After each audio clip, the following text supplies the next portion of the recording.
It's beautiful. All aboard the hype train!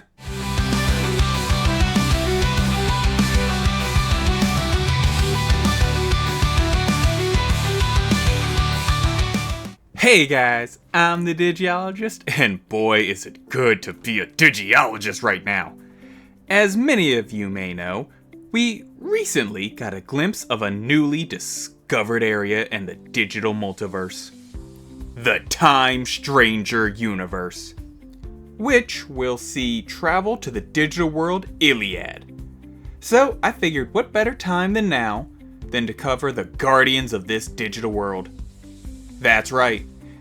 Today's Digi-history lesson is on the Olympus 12. We'll go over what the Olympus 12 are, their goals, and what they've done across the digital multiverse. Let's get into it. As always, keep in mind this does not count, nor will it go into as much detail as Digi-ecology lessons. So, if you want to see more of these, just be patient. Bacchusmon fans will get to see their round boy and his own lesson eventually. And the other ones too, I guess. So, what is this dodecad group?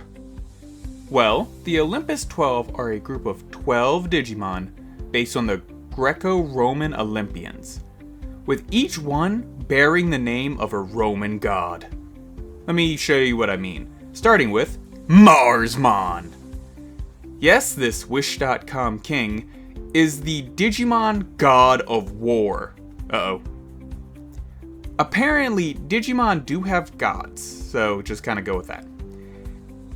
Anyway, as Digimon war god, Marsmon spends his days starting and ending fights. His real-world counterpart is Mars and Ares. Yes, I know there are slight differences, but those two are close enough to lump together. Next up, we have Marukimon. Yes, this wolf-head-wearing homeless man is the Digimon god of ingenuity. He claims to be the fastest being in all the digital world, but I am not calling that race. Marukimon's IRL equivalent is Mercury/Hermes, both also known for being speedy pricks. Now we have Dianamon. This moonclad mon is the Digimon god of water and ice. Wait, so who controls steam? Oh, that makes sense. Either way, Dianamon's counterparts are Diana/Artemis.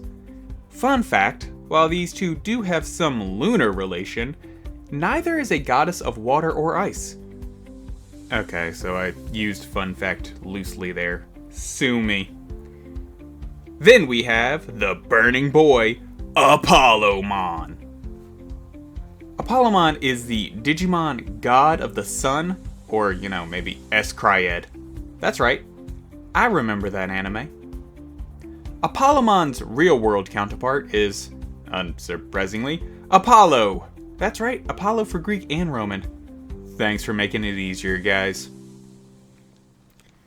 Next up, we have the sword and shield wielding Minervamon.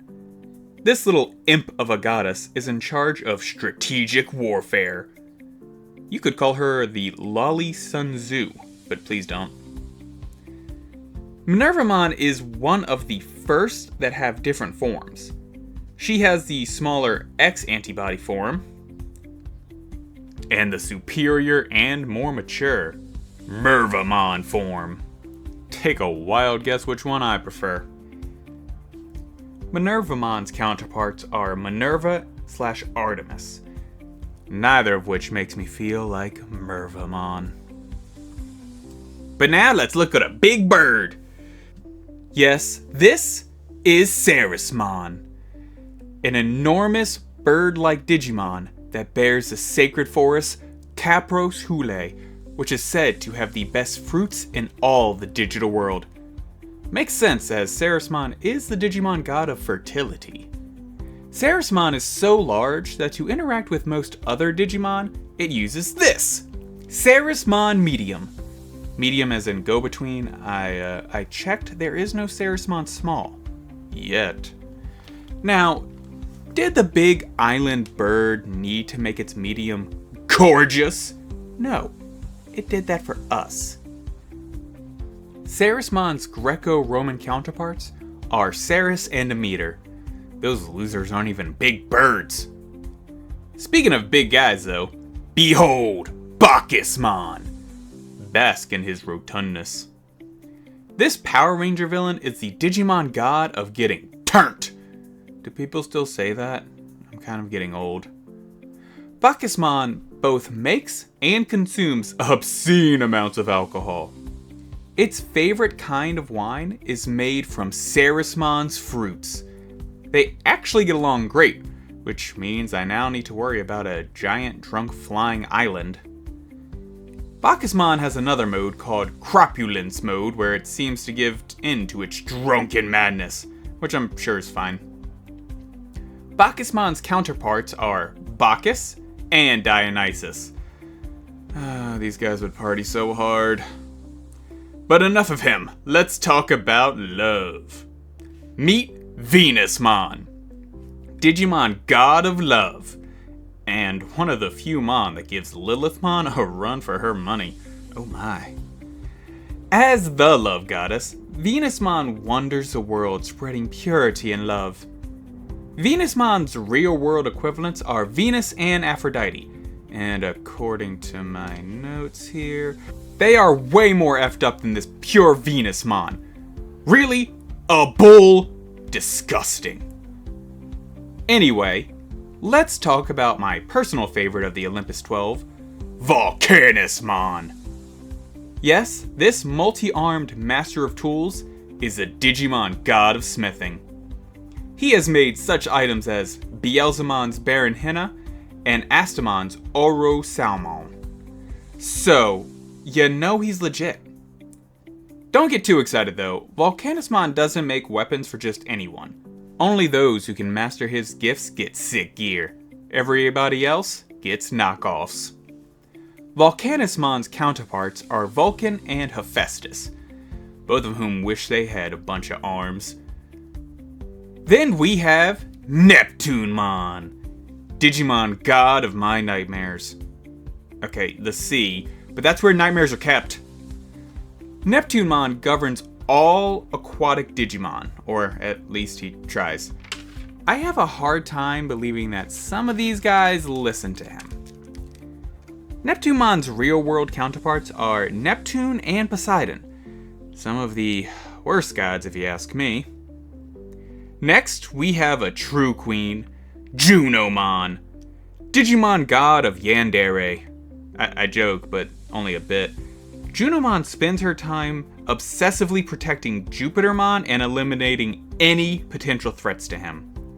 Its obsession is so strong that she occasionally slide evolves into Junomon Hysteric mode, a form solely for the destruction of anyone not named Jupitermon. Junomon's IRL equivalents are Juno and Hera. Slay, queens. Finally, we have the king of them all, Jupitermon.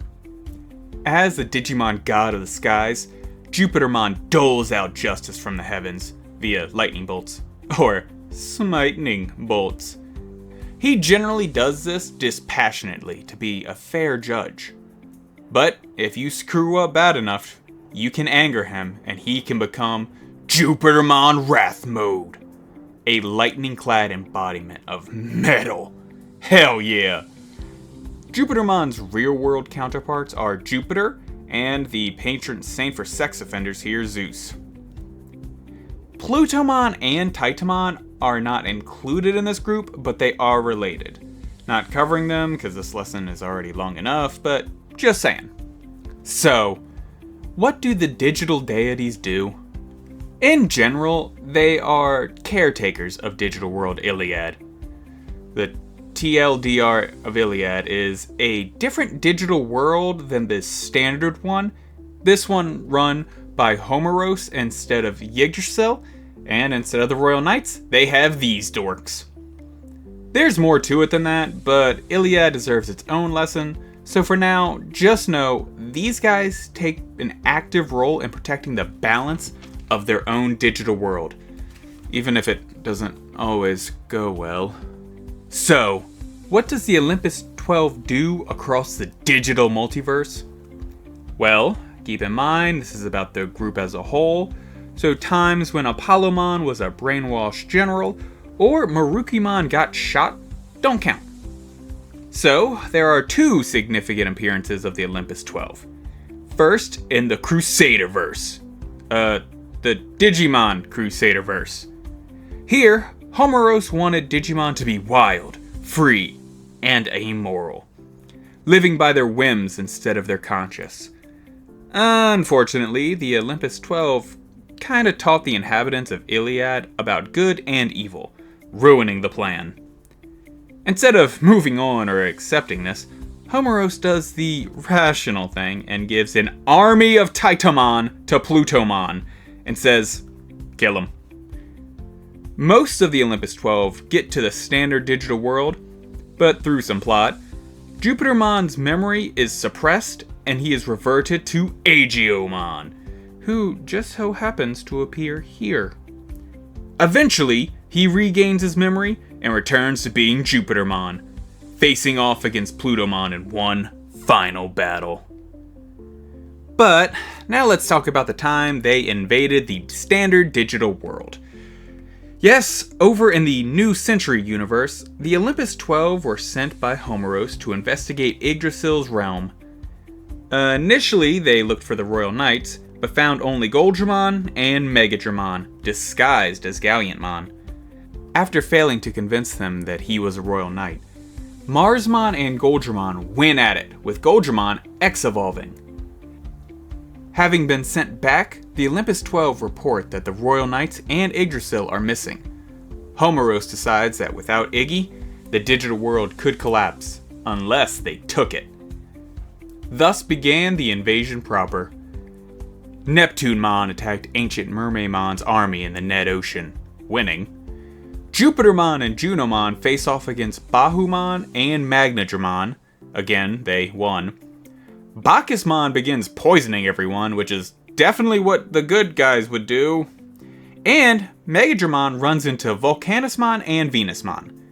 Now, Megadramon is always down for a fight, but Venusmon is so nice that they just end up talking. That's high charisma. Eventually, Megadramon learns that Iliad is undefended and pulls an Uno reverse, invading the invaders.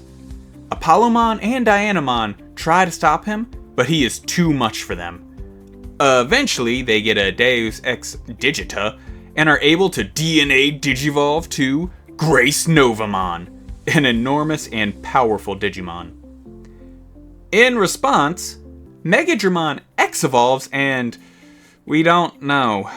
Megadramon makes it back to his home, but couldn't remember anything after X-evolving, and has a seal on his body now.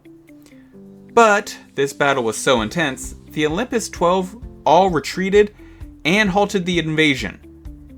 For now.